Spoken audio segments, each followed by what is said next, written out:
Well, hello, race fans. Welcome to a new edition of the USF Pro Insider. My name is Rob Howdy. It is Wednesday, November the 26th, 2025, just a day away from Thanksgiving. Of course, the entire weekend we say happy Thanksgiving to all of you. Episode number 88. It's been a while since I've had one of these shows, one of the live shows for sure. It's been a long time since a live show, but it's been back to the end of July.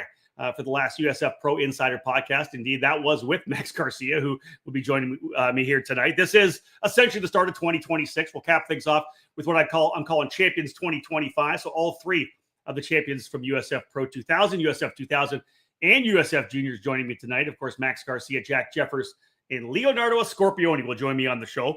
It's an interactive show, as we know, folks. Let me throw this up here as well so you all know. We, as always, interactive. If you have questions, feel free to bring them up. We encourage anybody who's watching to ask questions, comments, whatever it may be.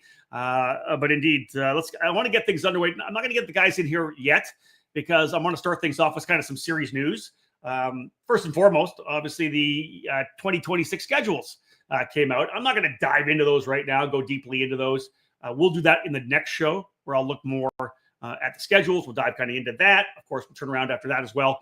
And look at more driver signings. I do have 3 of those right now for you. 3 drivers have signed and a lot more coming, as we know, as I expect likely 60-plus drivers across the 3 series for 2026. First and foremost, Joey Brienza for Exclusive Autosport signing and announcing that he will be back with Exclusive for his second year of USF Pro 2000 racing. Look for him to be a driver who will battle his way into the top 10 and potentially top 5 in podiums here in his sophomore run. Brienza has been with Exclusive for a number of years, a former Rookie of the Year, of course, at USF 2000, USF Juniors race winner. T-Force Racing announcing 2 of their drivers, confirming 2 from this past year.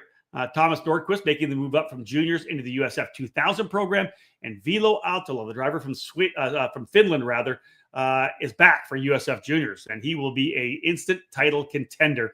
No doubt about that for sure. And last but not least, it was actually 4. Anthony Martella for Exclusive Autosport announced as well in the USF 2000 program. So 4 different drivers announcing, as I expect. Once we get through Thanksgiving, I think we're going to get a lot of drivers announced from the race teams. All right, let's get things underway. That's the series news. Let's bring our guys. We'll start with Max, then we'll go with Jack, and then we'll bring Leo in here as well. Let's change the graphic. Guys, first and foremost, happy Thanksgiving. Thanks for joining me, man. I appreciate you taking some time out before Turkey Day. Yeah, of course, Rob. Thanks. Thank you for the invite.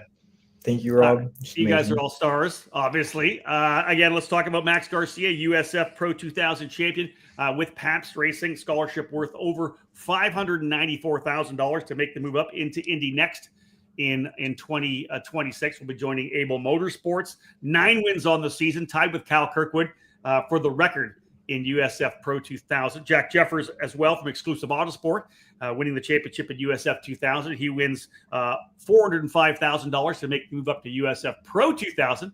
And I'm going to assume Exclusive Autosport has not been signed as of yet. I don't see an announcement. I'm sure that's pending. Same with Scorpioni as well. 6 wins for Jack Jeffers. 6 wins as well for Leonardo Scorpioni in USF Juniors. $250,000 scholarship from the USF Pro Championships to move up into USF 2000. And again, we expect Wisanella Racing, that team jumping into USF 2000. Guys, I guess first and foremost, my question would be, and Max, we'll start with you. You're into the offseason now. You're the series champion. Can you describe what it feels like now to kind of roll in there with that champion's tag? Like, I would expect, for you, of course, Max getting it done early, you kind of got that sense of relief over with. Are you still running on pins and needle? Are you still running like, are you happy? Are you still thrilled about the thing? Or is it all business focused forward now?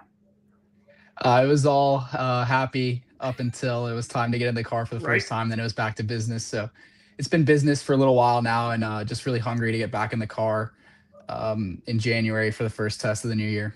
Do you take a sense of pride with you? Again, you can come through the sport. I've had a chance to watch all 3 of you guys work your way through the ranks in karting back when your younger days in cadet, moving you all the way through. Is there a sense of pride of getting that championship done? At the level that you did, USF Pro 2000. For sure, it's an incredible feat. Something that I didn't expect to happen so early or so young in my career, but it's just been incredible. And honestly, we expected it at a certain point in the season. So it was just nice to finally get it done. And now it's been great to have the scholarship livery so far during testing. And I will say it looks great. Is there a new level of I'm going to ask all you guys this question. Is there a new level of pressure right now? Like, are you feeling that pressure? Listen, Max, especially for you, because you think about the guys that have come through USF Pro 2000, the champions in that category, right? How many are in IndyCar now? How many are going to be? 3 of them now in the Indy Next Series. It seems like if you win USF Pro 2000, you're eventually heading to IndyCar. That's the way the kind of trend has been the last number of years. Do you feel more pressure now this year coming into 2026? Not really. Seeing that stat makes me feel a little better, but I know if I just do what I know how to do and what I've been doing for the last 2 years, it'll be smooth sailing. All right, smooth sailing. Jack, let's come to you about the same question. Off season as the champion, how much time was there afterwards? Were you celebrated? You pumped the chest? I feel good. I'm at the gym. I'm the champion. And then you decide to go to work in on 2026. How you feel now being the champ? Now obviously it's still nice to look back. If I'm scrolling through my phone, like the camera roll, like the memories, like, Yeah, right. I'm reminded of like what we accomplished this year, and it's super nice being the champion. But at the end of the day, like the goal was IndyCar, and it's always been IndyCar. So, the championship was a huge stepping stone to getting to IndyCar. So it's enjoyable and it's nice being the champion, but I'm not satisfied yet. Isn't it wild that all 3 of you guys that you do this, you put all the pressure on yourself throughout the year, and there's this limited amount of time where you really celebrate the accomplishments before you flip the switch and go back to work. It's almost like the work weekend back to it's like Monday, right? Celebrating the championship is Friday night, Saturday, and Sunday. Maybe even Sunday night you start thinking about Monday morning, right? You're really going back to work, Jack, on a Monday morning as soon as you get in that new car. Yeah, that's how this industry works. It was, celebrating and, enjoying it with the people that I love and my team and my family and my friends and everybody. But then it was, time to hop in the pro car, and it's definitely a bigger jump than I expected. So then it's like Max said, it's when he hopped in the NXT car, it's just back to business and getting the hang of it. How about pressure? I'll ask you the same question. You feel more pressure than you did last year coming in with the USF Pro Championship scholarship livery on the car? I wouldn't say I feel a lot more pressure. Definitely there's a little bit more pressure, but the expectation I have of myself and what the team has is winning. So that expectation hasn't changed. Like, it's been winning since day one. And so if we could do it this past year, then I don't see why we couldn't do it next year, why we can't do it next year. Let's come to Leonardo Scorpioni. Do you just want to say ditto? Are you going to say exactly the same things as these guys pretty much have? How's it been for you as the USF Juniors champion, knowing you're going USF 2000 racing next year? It must be cool getting in the behind the wheel of the USF 2000 car with Jose, Naka, Jessica, Ernie, and everybody. It's gonna be a pretty cool feeling. Yeah, I mean, of course, we won the championship in Portland, right? And then already a week later, I was already testing 2000, trying to get the car set up ready for next year. So I mean, I couldn't really enjoy it, kind of how much I really wanted to. It was like right back to business, like everyone said. But I mean, honestly, like just winning the championship with Naka and Ernie and being a part of it, it was honestly amazing for me. You know what, Leo, you're in a little different situation that Max and Jack were. Obviously, they had teams, obviously, when they were coming out of USF 2000 and then moving into pro for Max. It's different for him now going in with Able Motorsports, but they're an established team. Jack jumping up with Exclusive Autosport. They've had obviously a pro team for many years. Louis Foster winning a championship there. You come in as essentially the R&D driver of a brand new operation, right, for Zanella Racing. They did 2 years in USF Juniors. They added the USF 2000 component for 2026. You're jumping into a car with essentially no data to a certain extent, right? Do you feel good playing the R&D role right now as well? Yeah, I mean, I'm used to it already. Like going into juniors, there's really the same thing. Yeah, you're right. Of course, we have Ernie with us, so it's not really no data. True, that is true. That is true. Ernie is probably one of the smartest guys in the paddock, and I'm not worried about anything, honestly. Right. With Ernie, I trust in him 100%. What about you for pressure? Are you feeling the pressure with the scholarship livery on the car, trying to win that championship? I mean, the goal is always to win, like Jack said. But at the end of the day, I'm a rookie. I mean, I'm a rookie again, and my goal is to go out there and win. But I'm not feeling any pressure now. I'm just right back to business. Well, again, that's kind of it, right? As you guys come through the ranks, being able to handle that kind of pressure is what it takes. Let's get away from pressure and just pure racing, pure fun as a driver. Max, I'm going to go through all 3 of you guys. What was it like the first time you got into the Indy Next car? Give me your pure thought as a kid getting to drive a much faster race car. Essentially, with push to pass, double the horsepower of the USF Pro 2000 car. What were those first laps like? Well, I just had a smile on my face all day, that's for sure. But the first time I turned off pit control, my head hit the back of the headrest real quick. But it was just really, really cool getting used to the higher speeds and the a lot more downforce. It was really enjoyable, but I got used to it fairly quickly. So it was just on to trying to improve the car after a few laps. Yeah, I was going to say that would be my question, because you've all done it, right? You've all jumped from a mini Swift up into junior, into the X30, into a senior. Maybe you got behind the wheel of a shifter for some fun. How long did it take before, I think, were you 90% or 95% max of being able to find the speed that you would need it to be where you would have wanted to be in the charts? Just a few laps. Obviously, I'm just going to keep learning every time I get in the car. I think it's like that throughout your entire career. You just keep learning every time you get inside the car. But to get to that point where I felt comfortable was just a few laps. I love it. Jack, same question for you. First time in the USF Pro 2000 car. You already mentioned that it was a lot of car. Maybe surprised a little bit about it. You're kind of in the place where, obviously, in that, we made some adjustments to the series that did to the car itself to kind of spice it up a little bit.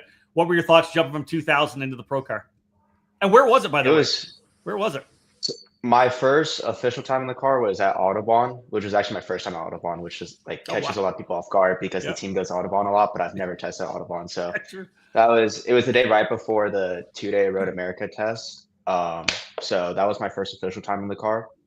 And it was a lot of fun. It's a car you can really, go out there and send it. Yeah. And I remember going out there the first few laps, and I was braking where I thought and whatever. And I was like, wow, I really overslowed it, because you pick up a lot of air on grip. So that's it. It took a few laps and a few sessions to learn the limit and start utilizing all the grip and aero you pick up from the other categories. Listen, you said it was the day before Road America. Then you go to Road America and let the thing eat all the way down the straightaways, and from 3 to 5, from the carousel to Canada corner. How good was it to let that thing stretch its legs, though? No, it felt nice. I remember the first section we went on new tires, the carousel was flat for a few laps, and I went through there and I was holding it flat and then just ripping all the way down the straightaway. And I was behind my teammate Mac in a tow, and I was on the 6th gear limiter, and I was yeah, this is fun. This is nice. Is it like a palpable feeling of extra speed? I know when I've gone from a slow go-kart, if I jump from my Briggs into a shifter that I own, it's massively different. Is it palpable, the feeling of extra speed coming down the straightaway? It's going down the straightaway. No, it's not. It's not whoa or scary or nerve-wracking or anything. Where I noticed the most is a high-speed corner, turn 1 at Road America. You enter it and you get on the brake, and then you get off it very soon and very fast, because you can roll a lot of speed. And that's where it's the first few times it's a little oh my, am I gonna make it? But then after a few laps, you're all right, let's go. Max, lots of downforce on the next car. Just want to ask you, where did you get a chance to drive the first time? At Autobahn, so it couldn't really use all the downforce, but the speed was definitely a lot for that kind of track in the next car. You got to keep smiling there, buddy, because Frankie Mossman says you're on autopilot right now. So yeah, he knows, and everyone knows that autopilot is the way to go. You guys are just going on cruise on me here. That's why I'm going to come back to shake you guys up every once in a while. Leonardo, where did you get a chance to test the USF 2000 car for the first time? What was it like? We went to A&P a week after Portland. I Atlanta? said before. Yeah, Atlanta. Oh my God, it was hard. Yeah. Oh my! That place has some serious elevation change. Yeah. I went out already, and I was like, "Oh, okay." It was it's when you go from a K to that's 30, it's crazy.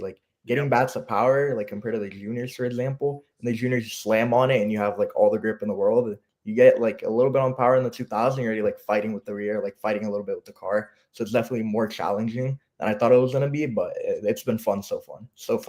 It's one of the big differences between the USF Juniors car and the USF Pro 2000 car. If you race fans are watching, it's the different brake package, right? What was the difference you feel in the brake package between the two cars itself? It was I could brake, I could come in, I'm coming to the corner I don't know, 10, 15 miles quicker, 20. And I brake at the same spot as the juniors. It was the first time I went, I broke a little bit early, going into 1 in A&P. It's a very tight left-hander. And I broke a little bit early, earlier than I thought I would need to brake naturally. And I was oh, it stops right away. I thought it was going to be similar to the juniors, where it's there's like a limit on the brakes. But in the 2000, you can brake as deep as you can try. Like there's no limit to it so far that I found. I love that. That's awesome. Good, great insight. Max, let's start rolling into 2026 a little bit. I want to look forward. One of the things about coming through the USF Pro Championships ladder is you get a chance to run tracks on a regular basis, right? The juniors and up to 2000. And once you get to pro, you've run pretty much all the racetracks. We'll come to Jack because there's a couple new tracks for pro in 2026 as well. But Max, you're going to be at Arlington for the first time, Detroit, Worldwide Technology Raceway on the oval, Nashville on the oval, Milwaukee on the oval, and then Laguna Seca. What are your thoughts on going in with a bunch of brand new racetracks there as well, and not a ton of testing time for the Indy Next teams? It's really cool. I've really wanted to drive a lot of these tracks for a long time now. I think it should be pretty easy with all the data that we have already from the past years. The only one that's going to be pretty new for everyone is Arlington for sure. But yeah, just super excited to get on some bigger ovals and for sure Laguna.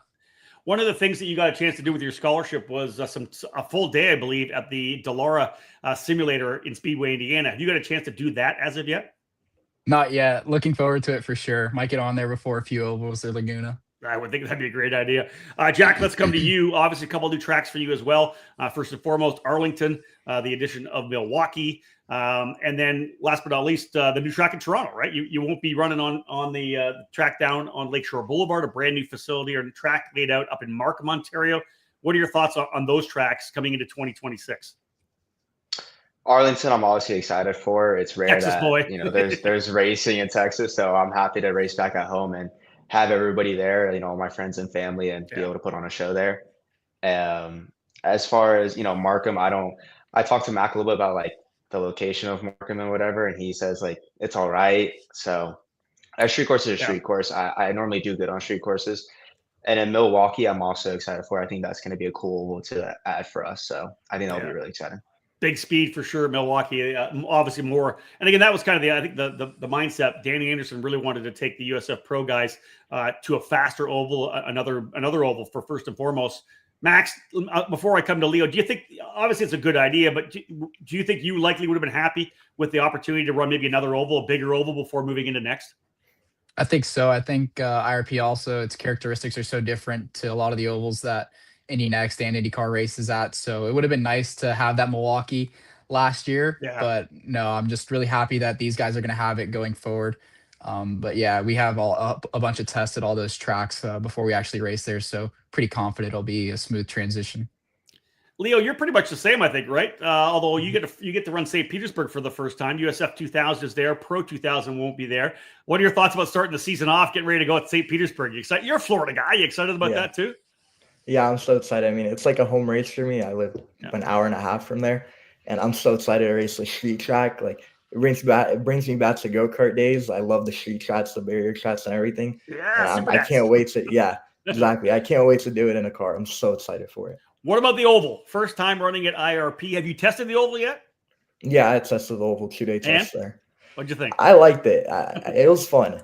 It's a little tiring. I didn't think I was gonna get tired because I've never really got tired in a car. I'm a little bit chunkier, and I've never really got tired in a car. But that was the first time. Like I did a full race run, and I was like, oh, okay, now I need to start putting some muscle in.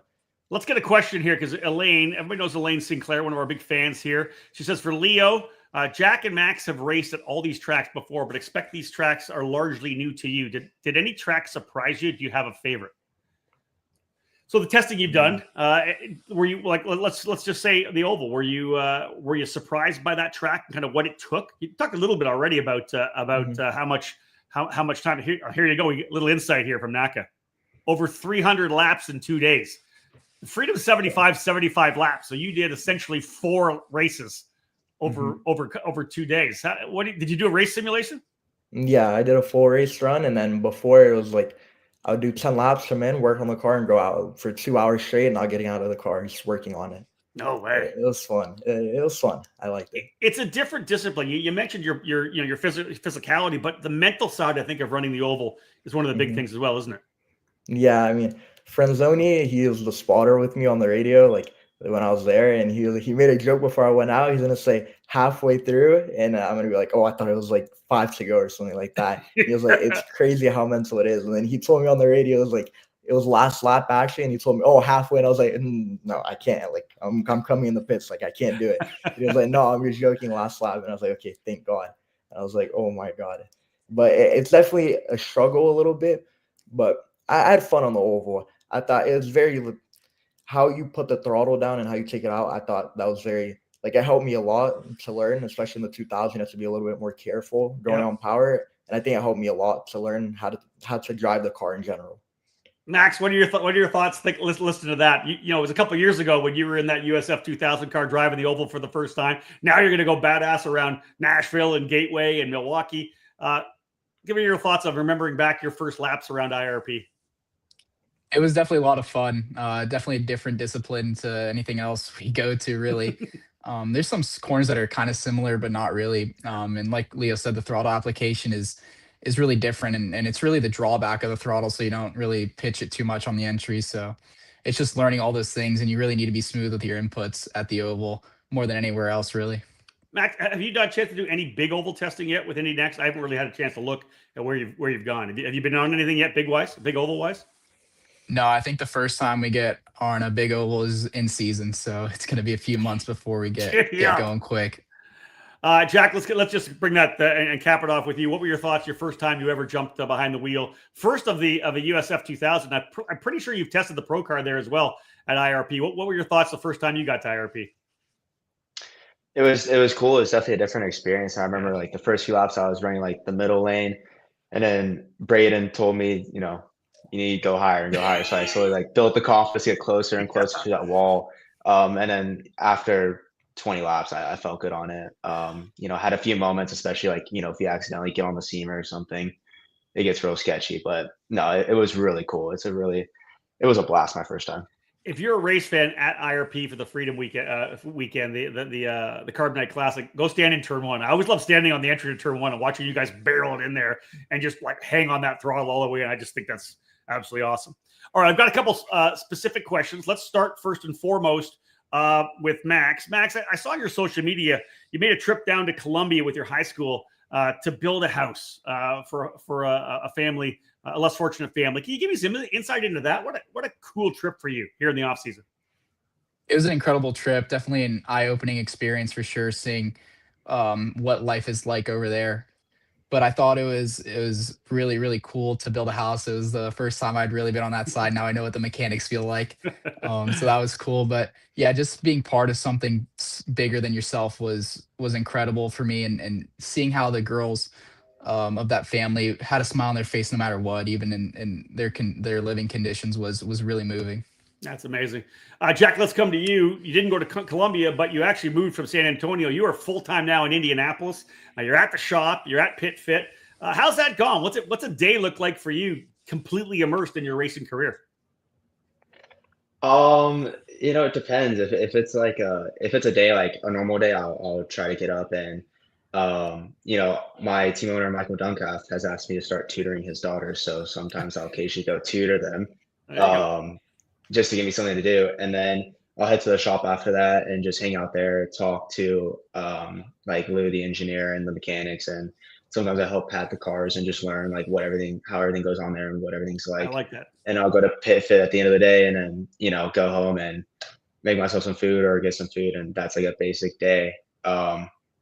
And then, you know, some days if I'm really tired or something, I probably end up sleeping till 2 or 3 p.m. Like, and then you're young still. Yeah, you gotta get the sleep in, right? Yeah, and then hop down the sim or something, like a very relaxed, chill day. So yeah, and it's an interesting dynamic living with my teammate. Yeah, you live with Matt Clark, right? Yeah, we moved in, and it's kind of like unique because it's cool, like that like there's that dynamic, and you know we're teammates and everything, but at the same time, like I'm living like with a competitor, and like you know we're gonna be pitted against each other, so like it is a weird dynamic. And me and him have already had the talk of like we'll do whatever's necessary if we have to win the championship, if it means like if we're against each other at the last round of the season. So what you're saying is if Mac happens to come down with food poisoning during the Indy GP weekend when you guys are staying home, it's not might not. I would know nothing about it.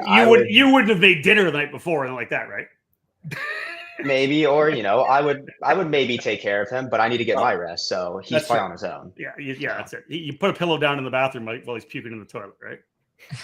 Yeah, You've just been a good I friend. might sleep in his bed too. Leonardo, let's talk about you. Obviously, you're the youngest of the group here.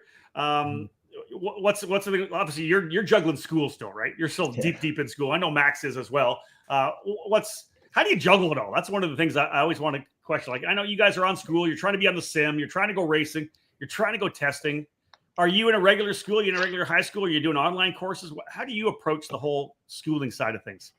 Yeah, I still go to school normally, like in person. And I mean, it's hard, but my school, like a lot of drivers went there before, like Teddy, he goes there too. So they kind of already know the deal. Like Dudu Barrichello, he went there before too. Yep. So they know how it works, like how racing works, and they support me. Like whenever I miss school, they're like, "Oh, just send an email and we'll excuse your absences and everything." They blaze the trail for you. They blaze the trail for you. You're like the second kid. Like you can do whatever you want, right? That's what you are.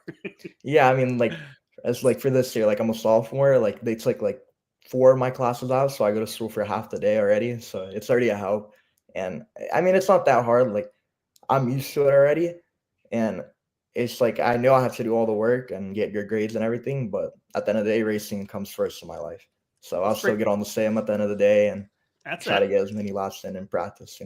Good man. Elaine's got another question for you guys, and I like this one. When you all get to IndyCar in another year or 2 or 3, what track are you looking forward to driving for the first time in the big cars? Max Garcia, you're a step away, which is absolutely cool. When you get to IndyCar, what's the track you're looking? What track are you most looking forward to? I think there's only one question. There's only one. There's only one answer. The oval at Indy for sure. Okay. Yeah. Jack, same. Immediately thought of the Indy 500. Immediately. My mind first went to like, well, what? Okay, there's we don't. No, hold on. Hold on. Leo, what about you? Yeah, for me, probably the same. And then also Laguna. I think it's so sick. The Courtster and everything. I think it's so sick. I agree. All right, so here's one of the things. When I posted up on USF Pro Insider on my own page as well that we were doing this, Phil Pignataro, who many of you probably know Piggy, he's been around forever, said, "Hey, those are all Carters," and I'm like, "Yeah, I'm proud of these guys." So let's go back to the Super Nationals. The Supercarts USA Super Nationals was just a week and a half ago. There was a bunch of drivers from the USF Pro Championships that were there, running up front, looking good. Alessandro D'Attulio, Frankie Mossman was right in it. Alessandro looked like he could win. Mossman looked like he could win. Cooper Becklin was running the shifter. Caleb Gaffera had good speed, but got rooted more than once. Sebastian Garzone was in the fight. He was top 10 by the end of the weekend in, I think, the X30 Pro class. Anthony Martella was there early. Ty Fisher was there as well. My question to you, you guys have all done it in the past. Is there interest in doing it again? Would you be allowed to do it again? Or do you look what happened to Ty, who broke a bone in his wrist with a big wreck? Is that just a no-go for you guys all moving forward? Max, we'll start with you. At this point in my career, I can't do it contractually, but I also have no interest. It's just I'm not in a point where I can go back and do it. But I really enjoy watching all the races. I tune in on Car Chaser all the time to watch. But yeah, that's something that you don't see very often. Luckily, the sport is really safe now, but it's just unfortunate to see that happen, especially to a fellow USF driver. I almost feel like you got to come back when you're like Will Power, right? When you can come run Masters. Jack, what about you? Were there inklings watching it where you're like, oh man, I wish I was there. I'd love to go. Watching all these guys go out there and racing, would you have liked to have done it? There's definitely some excitement there, watching all the top guys and Europeans come over here and compete. There's definitely an excitement too of like wanting to go out there and see how you can size up against them. But I also have nothing to prove at that race and nothing more to prove in karting. So looking at the bigger picture, I would have no interest in doing it until I'm again like a Will Power or Joseph Newgarden. Hopefully. Right. Yeah. Leo, it was your teammate Ty Fisher that went. He was fast. He was right in the middle of the hunt. I'm sure you were watching. You saw all the video. Yeah. Bad wreck for him. And again, we send our best out to Ty Fisher. Of course, no surgery. That was one big thing. He's going to be on the mend for a number of weeks before he can get back behind the wheel and continue testing. Before you saw that, was there like, because you're young still, you're like, well, Sebastian Garzone's doing it, the ADT's doing it. Maybe I could go. Were there thoughts about that? Yeah, I mean, I still definitely want to do it. Me and Nalka always talk about who's better to go kart, and I want to go prove it to him that I'm better. And Nalka's won, and I've come second. So I think I want to go out there with them just to see who's better in a go-kart and finally end that debate. And after that, I have no interest. Like you're 5'10", like 170 pounds. What's Naka? He's like 5'5", 5'6", and about maybe 150. No. Naka's not 150. No. No. I like it. Let's drop it here. So you guys want to have a beer belly? No. That's true. I guess I never look at the beer belly. So you want to have a head-to-head battle? You could do that at Homestead, not at the Supernats, No, but Supernats, it's more exciting. We're both out of the kart right now. I haven't been in a kart in a while. He hasn't been in a go-kart in a while. We both get back for Supernats and we have some fun. Okay. You're going to go head-to-head. Fun. All right. Yeah. I can do that. How old's Naka? Listen, I was there when Naka was winning junior intercontinental A races. He was a badass at his time. Yeah. How old's Naka now? Do you know? Like 35. Are you going to spot him a half a second or what? No. Heads up. He always says if he gets in a go-kart now, he's going to go out there and win. He always says he's better than Cerny, Norberg, everyone. So we're gonna go end that debate. No. I love that. Let's go. Nothing but trash talk. All right, let's wrap things up, guys. It's been a great show so far. What's the race you're most looking forward to in 2026? Max, let's start with you. Is there one of those races on that schedule for Indy next year? Like, man, I cannot wait for that race. All of them. But yeah, St. Pete especially just because it's the first race. I really want to know what it's like to race those cars and being so close to home. It's special. So yeah, I just can't wait for the start of the season, really.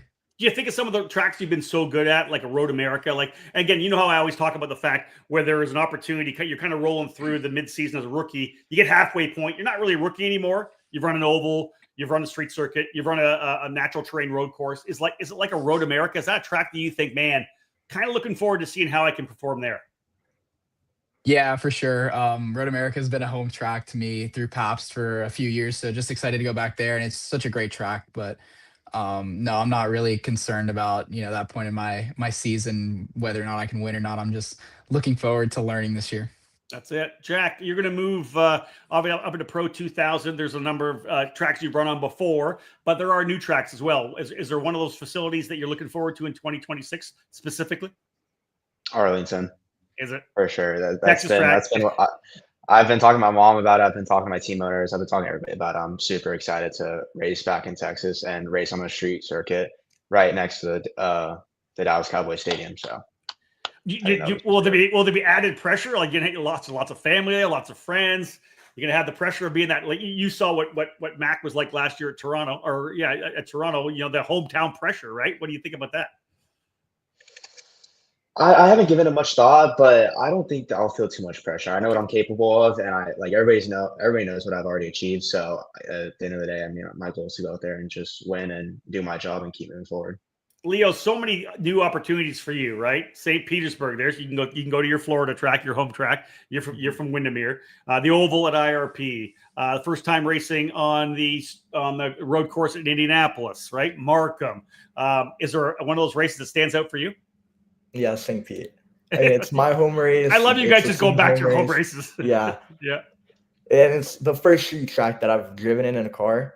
Definitely the first practice when I go out there. I'm gonna be smiling so much. I'm so excited for it. I can't wait for St. Pete. I would assume, Max, you could probably say the same thing. Leo, you guys are from Florida, right? Mm-hmm. Was that because St. Pete's been around forever? When you were racing cadet go-karts, was that the thought? Like, I can't wait to be able to race St. Petersburg. For sure.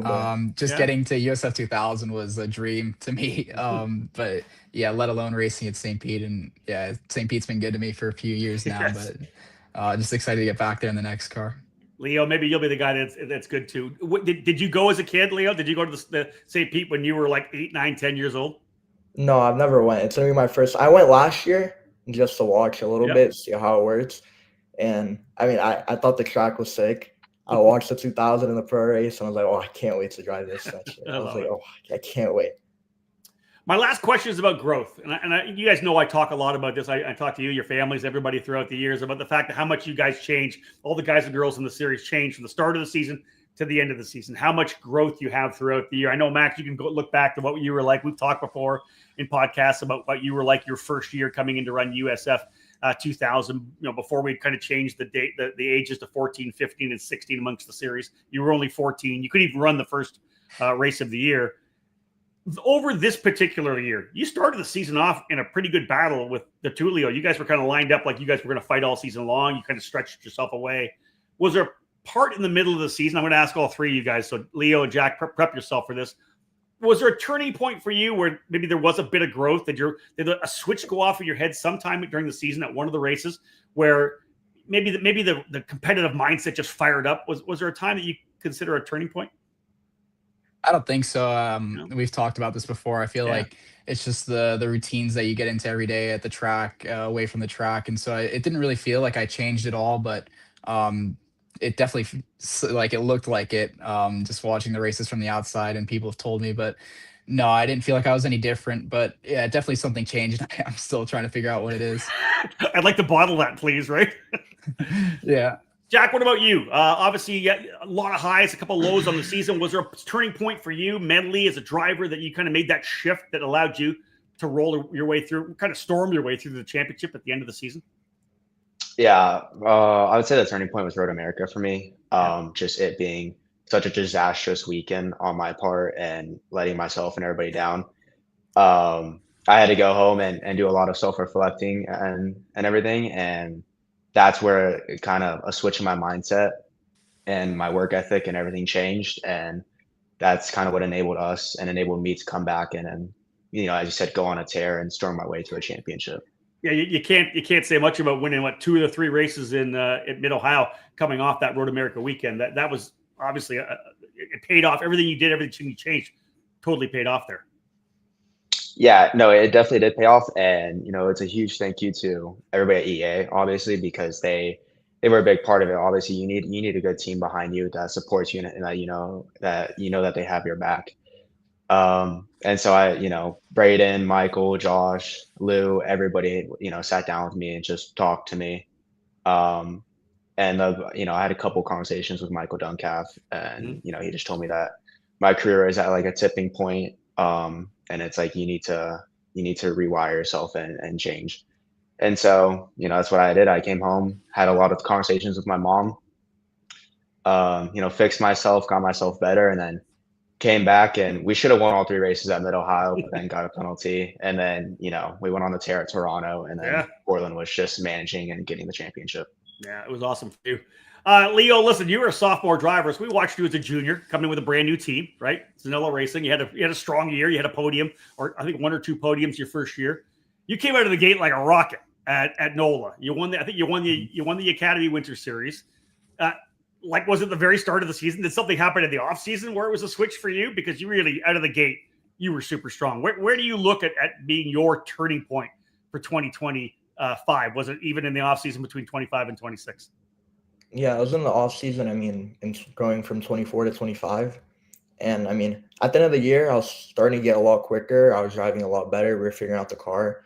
I was getting more competitive, but still, I would wreck so much that it didn't even matter how quick I was. Yeah. Like I would wreck second lap or something like that.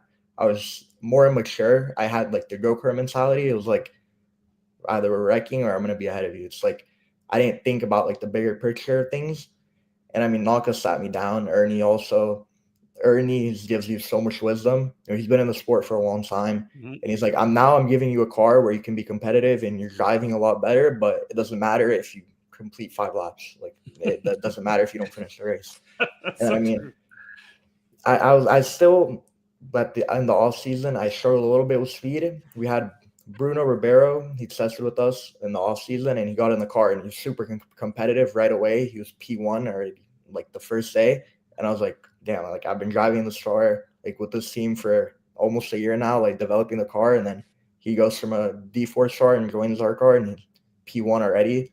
So kind of like from one day to the other, I kind of like realized, okay, now I can't be blaming the car anymore. I have to focus more on myself, like getting better instead of just blaming the cars. Like before, it was easy to like blame the car and everything because, me and Diego, we were both rookies. We didn't really know what we were doing. And we could say, oh, yeah, the car is bad. Like that's the only reason why we're not P1, P2. It's always blaming the car. Same with the go-kart mentality. Like, oh, the engine's horrible. Oh, that's why I'm 5 cents off. No, yeah. you got to take it more on yourself and put the pressure on yourself. Like you can't always blame the people around you. You have to do your job also.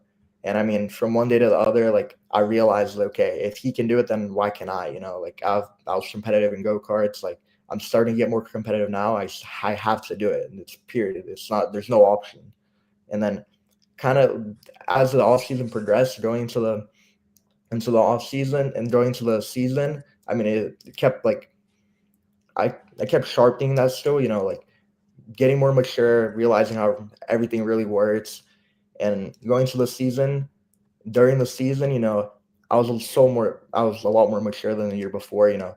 I didn't wreck one race. Like I had one DNF in NOLA, but it was a mechanical after I was leading. Yeah. And that was it. I mean, even in Road America, starting from deep in the field, I just kept my nose clean and made clean passes, let everyone else do the wrecking. And I mean, that was kind of a turning point for me. That was a turning point. Forward. Yeah. Yes. Like that's where I realized, okay, like I realized how much better I really got from one year to the other. And then going into Portland, I was just lights out. From the first session already, I already knew I kind of had the strings locked down. I mean, I was so confident. It was amazing. I was going to stop this here and just kind of wrap things up, but I want to hit on one thing, and just to try to educate any karters that are watching, are going to follow in your footsteps. Max, we'll start with you because Leo brought it up. Karting, as we know, is fantastic for learning racecraft. You can't drive these race cars, these open wheel cars, like karts, can you? When you first come in, I'm going to ask you all. Obviously Leo's already told us, but Max, when you first got into a USF 2000 car, how long did it take for you to break those karting habits that obviously don't play to running a Formula car? It's pretty similar, honestly, kart to USF 2000 car, but it was just the little things like you need to give them an inch under braking or an inch down the straightaway because you don't want to knock off your wings. So that was the main thing for me was realizing I don't just have a bumper that I need to give them a little bit more room, or if not, I'm going to destroy my car. Yeah, Jack, same thing with you. Obviously, when people go from karts to cars, in the cart, they have to remember that literally you're sitting over top of the rear axle, right? You've got maybe 12 inches behind you to the back of the car, where you've got the full engine and the transaxle and the whole, the gearbox, and everything in the back. What was the biggest transition, and what would you say to young drivers coming up through the ranks right now, karters trying to go to cars, to potentially maybe stop them from making some really expensive mistakes trying to drive go-karts, cars like go-karts?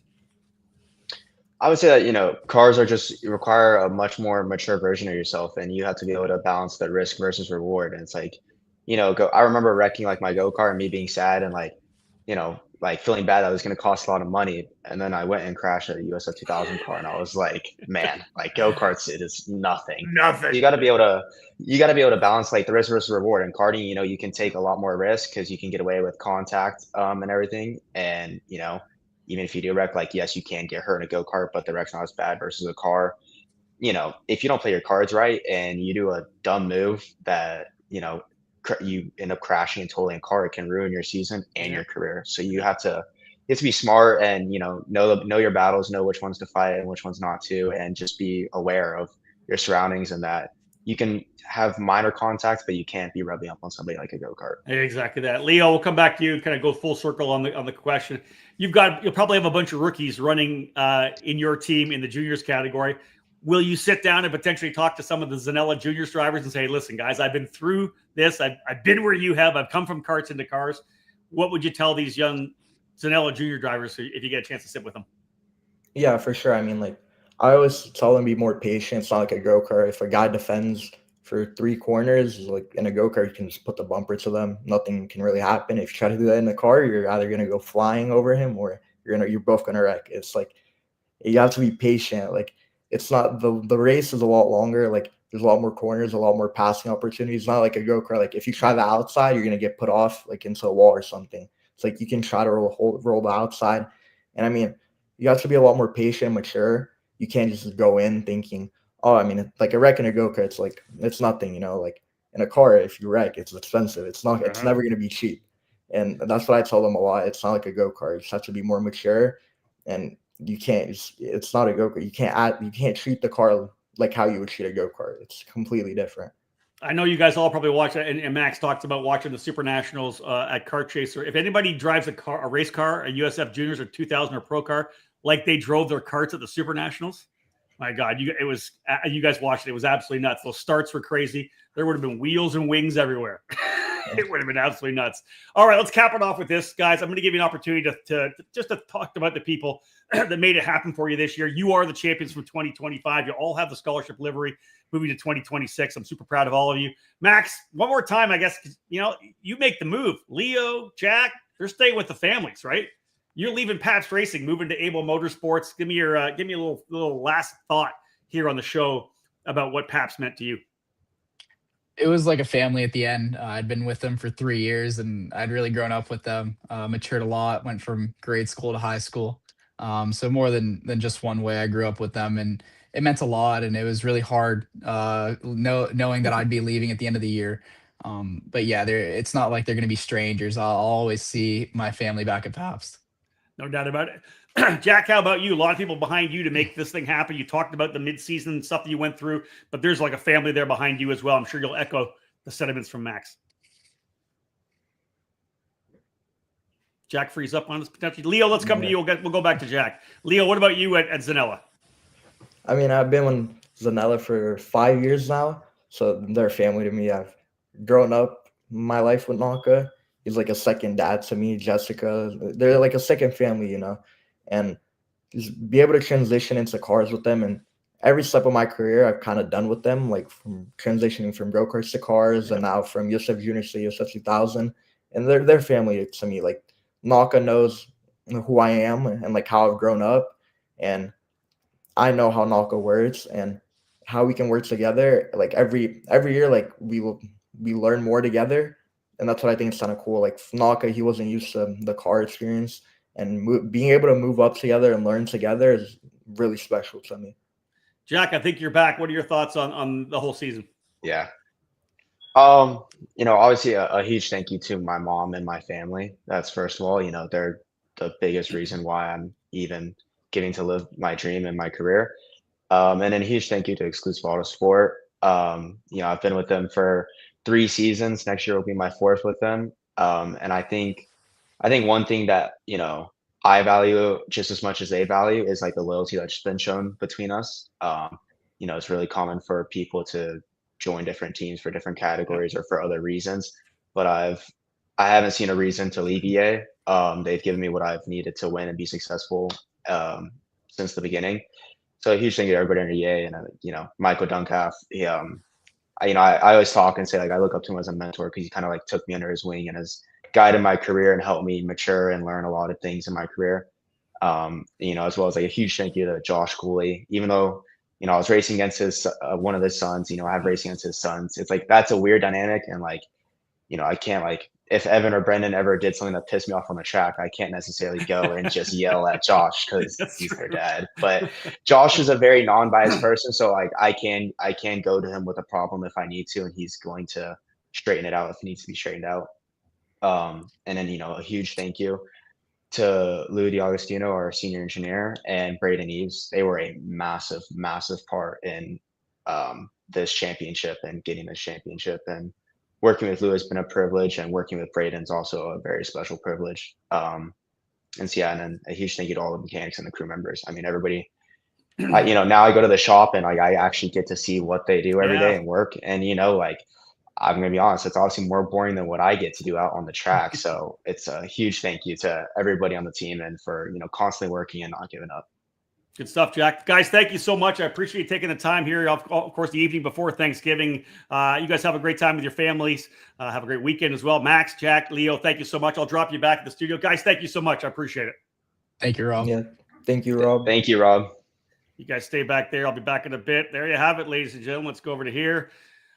There's the champions from 2025. Awesome opportunity to talk with these young men. And, it's been great to see them kind of develop over the years, right? Watching Max come through the ranks.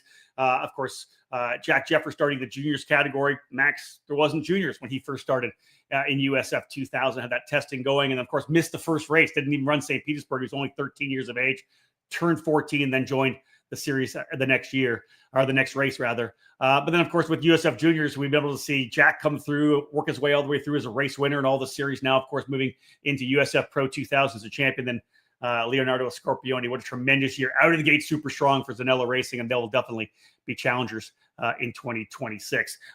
Leonardo and Max, their first race, not that far away, less than 100 days, the Grand Prix of St. Petersburg. That's where both USF 2000 and Indy Next will start off the season.